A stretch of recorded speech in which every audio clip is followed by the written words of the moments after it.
On a tous fait les uns et les autres des puisards un peu partout, des puits, des ponts, disséminés dans tous les secteurs, ce qui fait qu'en fin de compte, on essaime tellement que ça sert malheureusement pas à grand chose. Et ça n'a pas de suivi. Et fort de cette expérience-là, on a été amené petit à petit à changer notre fusil d'épaule et à se dire, bah, peut-être que sur l'assainissement notamment, on va faire une rue complète. Et quand on avait commencé à penser à ça et qu'on avait commencé à organiser notamment en Puisard ces rues, certaines personnes sont venues nous voir en disant mais c'est bien parce que ça assèche la rue et les enfants quand ils jouent dehors, ils jouent plus dans les marigots, il n'y a plus les moustiques, alors que les moustiques sont à côté aussi, mais dans cette rue-là, il y avait une amélioration de la santé publique. Ce qui nous a poussé petit à petit à redévelopper avec des partenaires, dont PSO et puis d'autres comme l'agence Seine-Normandie, l'AFD et tout, à essayer de développer des projets beaucoup plus gros. Et la S2E, puisqu'on a été là aussi, non peut-être pas précurseur, mais on a fait des démarches vis-à-vis des entreprises qui travaillaient sur l'agglo pour qu'ils viennent nous aider.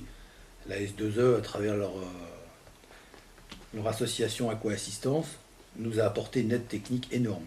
Parce que là, c'est des professionnels qui peuvent nous dire la faisabilité, la capacité à faire, et est-ce qu'on peut faire là-bas. Parce que l'idée, c'était aussi de faire des choses, bien évidemment, mais d'arrêter d'être le bailleur de fonds. Ça fait longtemps qu'on a quitté cette idée, le nord donne au sud. D'abord, c'est mal vécu par nos concitoyens, et en plus, à un moment ou à un autre, ça n'a pas de sens. Ce qui fait que dans cette période-là, on a commencé aussi à réfléchir à comment faire pour être avec des partenaires et non plus en étant nord-sud. Et pour être avec des partenaires, il faut qu'on ait à peu près les mêmes formations, les mêmes moyens, les mêmes compétences et les mêmes connaissances. Donc on s'est appuyé énormément sur les services en disant à la mairie, bah, si vous voulez, ce qu'on peut faire par exemple sur le chef des services techniques, sur le responsable des finances. Vous embauchez quelqu'un, un malien bien évidemment, on paye son salaire la première année, un petit peu moins la deuxième année, un petit peu moins la troisième année, et après vous le prenez et vous le gardez.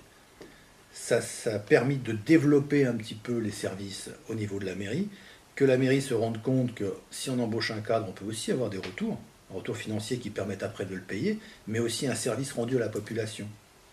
Donc on a commencé à aider à structurer par des formations des élus, par des formations des personnels, bien évidemment, et par tous ces cadres qui ont commencé à structurer la ville complètement.